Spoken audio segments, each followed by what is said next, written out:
So many people have solidified their existence, right? They've already accepted they've already accepted who they think they are.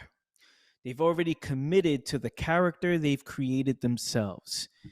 And they convinced themselves that this is truth based on the experiences they had up to this moment.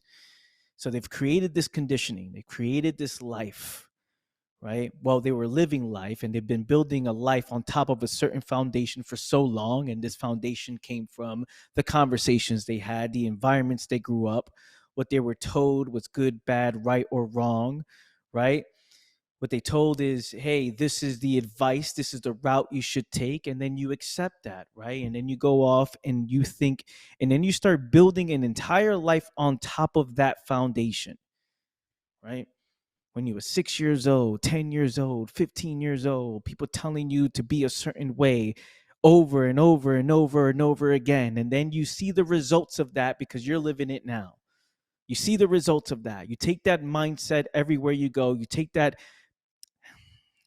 conditioning, those habits, those patterns everywhere you go, and you bring that with you. And then you get the result that you deserve, right?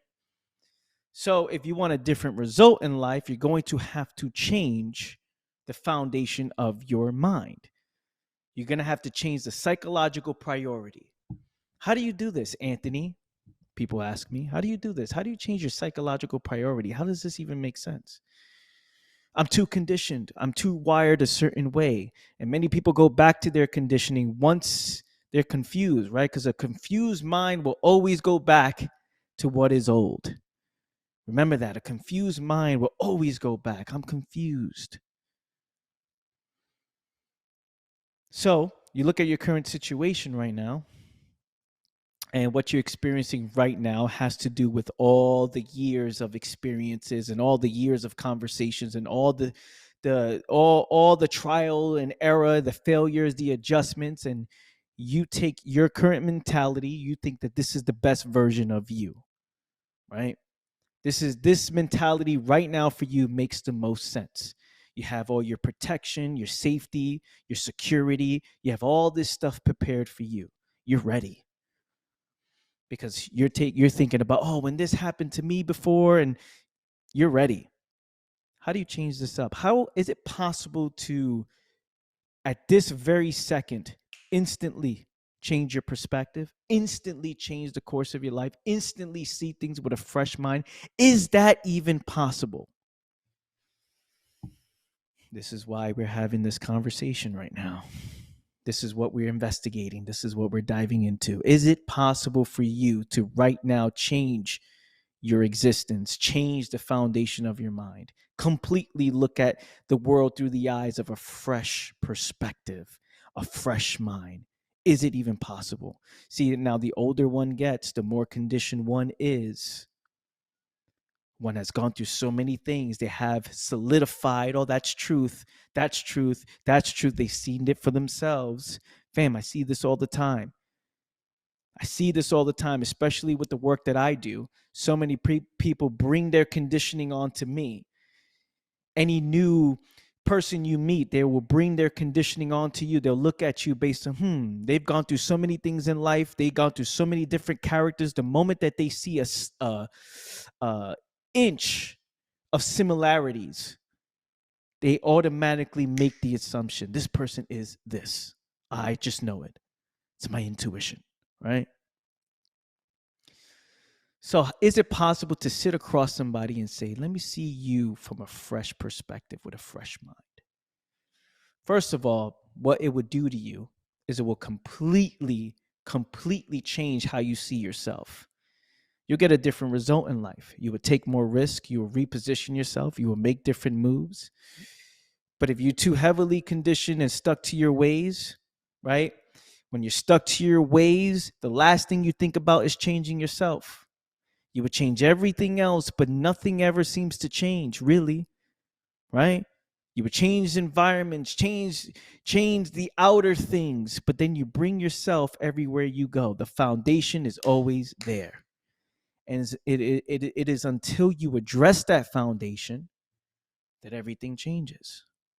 which is almost impossible. Not impossible, it's almost impossible for people because they're comfortable. No matter how miserable one's life is, they're comfortable doing things the way they do them.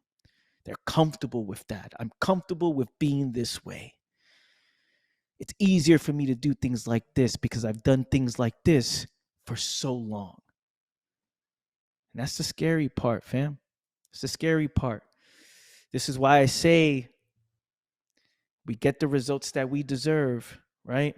Because you can see a constant pattern that happens over and over and over again in one's life because it's a result of how they feel about themselves. They get the same results in different areas and different fields, but at the end of the day, it's the same result because it's how they see themselves. They're unwilling to address the foundation.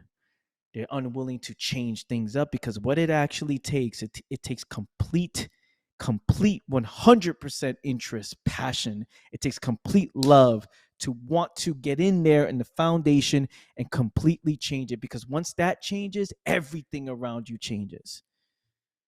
The whole new world opens up, and it's not impossible. I said it's almost impossible, but it's not impossible. You have to be you just have to be willing to not be so stuck to your ways. But being stuck to your ways is comfortable. Being stuck to your ways is what's easy for you, right? Being stuck to your ways is like, oh, this is safety, this is security. If I'm stuck to my ways, I can protect myself from this, that, and the third. You have to be very aware of yourself to the point where you see yourself and say, damn, I am in this position because of me. In order for things to change, I have to change the foundation of my mind. I have to change what I prioritize psychologically. And do I even want to do that? Is it even worth it? Because what would life look like if you actually did that? That's what we're talking about here, right? What would life look like if you actually did that? It's the unknown, which is why we stay within the known. It's the unknown. I don't know what life looks like. It's going to be more difficult, more stressful. You're going to have to learn the same way you learned to walk and you fell. You learned to walk and you scraped your knee, right? When you was a baby. It's the same thing here. You're going to have to learn, and being in that discomfort, that it's that uncertainty, right? The unknown. It's like, fuck, I'm gonna have to go through that feeling of anxiety or stress and overcoming these obstacles. I don't want to do that. Let me just go back to what I know. So people tiptoe, they dip their toes in the water just to give it a shot. And they never fully commit. And they wonder why they live the life they live.